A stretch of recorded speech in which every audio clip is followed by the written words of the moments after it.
Moving forward with chapter 11, we want to talk about saturation limits. So we've already visited the idea that a saturated solution has the maximum possible amount of a given solute, right? You have a limit to, just because something is soluble, you can't necessarily put an infinite amount. You can't just keep dissolving salt into water. For a given volume of solvent, you can dissolve a certain amount of your solute, right? So for 100 milliliters of water, you can get 36 grams of sodium chloride to dissolve. If you're at that limit, we call it a saturated solution. That is, you've dissolved as much solute as possible, and any more you put in will not dissolve. So that is the limit of homogeneous mixture. Any more solid you put in after that is going to stay solid, or whatever it is. It'll separate out and be a heterogeneous mixture. So unsaturated means you're below the limit. You still can dissolve more. You can also have what's called super saturated, where you have more dissolved than is possible. You have to try to accomplish this. You can't accidentally make a super saturated solution, but it is possible. And hold that thought, we'll come back to it in chapter 12, what that kind of looks like in the effects of super saturated, why and where that comes from. So this idea of saturation, we know it's the limit, and it kind of can overall affect solubility. And importantly, saturation varies with temperature. And so what that also means is that the amount of the relative solubility of a given substance also changes with temperature. We can see on this graph, what you're seeing is each line is labeled with the compound. And you can see the variation. That limit you're showing is the total maximum. That's the saturation limit.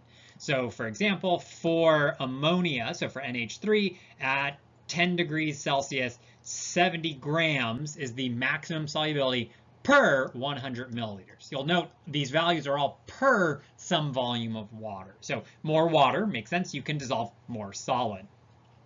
You'll note that for most of the salts, so the ionic compounds, solubility increases as you increase temperature. So making it warmer means in general the saturation limit increases. It's not always true. You will note we do have an exception.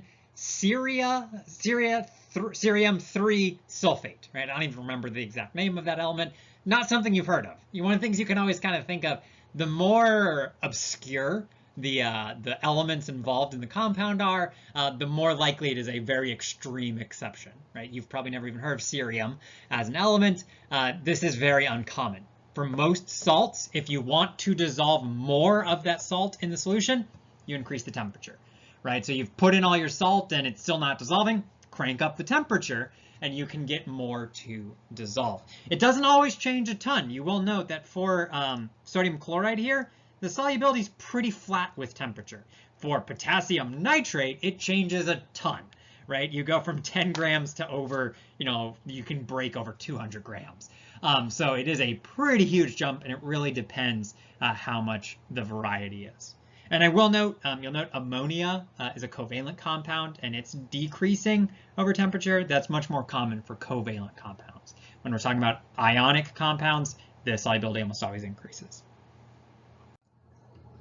So we want to be able to use one of these graphs to kind of predict or figure out solubility. So determine if 80 grams of each solute will fully dissolve in 100 milliliters of water at 60 degrees Celsius.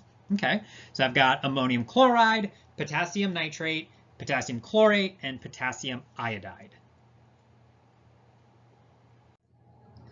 So when I'm looking at working with one of these graphs, you'll note we always have to be told the volume of water that we're dealing with. That's an important first step. This is mass per 100 milliliters. So I am told that I'm dealing with 100 milliliters of water. That's an important thing to consider, that I can only use this graph directly if I'm dealing with 100 milliliters of water. So important thing to make sure you're dealing with. When you're actually using the graph, once you check that, temperature is what we want to check. So we're at 60 degrees Celsius. So these are the conditions our solution is under. We want to be checking based off of that. When we're dealing with ammonium chloride, once we're picked 60 degrees Celsius, we just find where our line intersects 60 degrees Celsius. we can see that at that point, at that temperature for ammonium chloride, only 55 grams is soluble.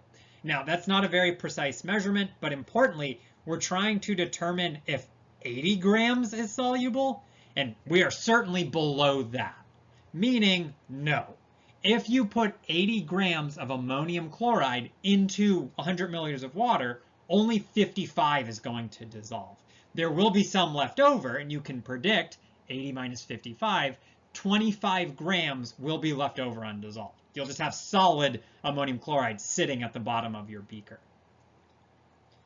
If we move to potassium nitrate, we're still at 60 degrees Celsius, but now we're on a new line.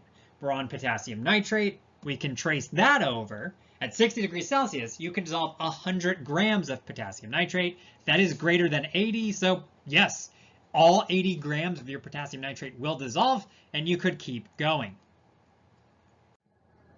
Potassium chlorate, we can see, is down here. Kind of a weird intersection, but this potassium chlorate is what we're looking at. You can see down low, only 25 grams can dissolve, so no, not even close. Not even half. You got most of your solid would stay as a solid in the bottom of your beaker. Potassium iodide, we can see goes off the chart.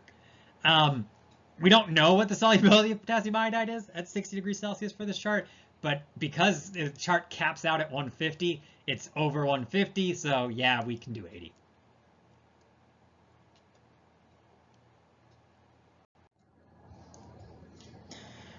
Beyond that, we want to just not figure out can it all dissolve, but kind of think how we would make it, how we can affect changes in solubility, especially using temperature. So at 25 degrees Celsius, 60 grams of KNO3 is added to 100 milliliters of water. So first, how much remains undissolved? So I find 25 degrees Celsius, it's going to be in the middle there. If I go to KNO3, if I find that at 25, it's kind of intersecting. You see KNO3 is right here. This is our line. So it's intersecting right there. It looks like you could trace that out. About 40 grams dissolves. So 40 grams dissolves. So our question is how much is left over? How much would stay in the solid undissolved? We would do the difference. So 60 grams minus 40 grams is going to give me 20 grams left over. So that'd be 20 grams that does not dissolve, it stays solid. If you poured it all in, there's some solid potassium nitrate in the bottom of your beaker. Well, what about if I change the temperature? What happens if I go up to 70 degrees Celsius? Well, now if I go to 70 degrees Celsius, that same line has some pretty sharp changes. So it's going to go all the way up here. I can now dissolve 130 grams total can dissolve. I'm only trying to dissolve 60 though. So all 60 does dissolve. So at 70 degrees Celsius, 60 grams of potassium nitrate would give me an unsaturated solution. All of it dissolves and more can go in. I don't have to put in more, but I could. I can add more and it will dissolve. I won't get leftover solid until I hit 130 grams of potassium nitrate added in. Participation 123, question 4.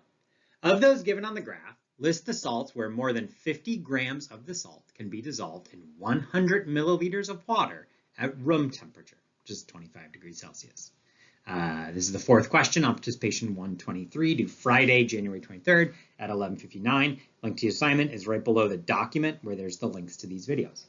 Of those given on the graph, this graph right here, list the salts where more than 50 grams of the salt can be dissolved in 100 milliliters water at room temperature, which is 25 degrees Celsius.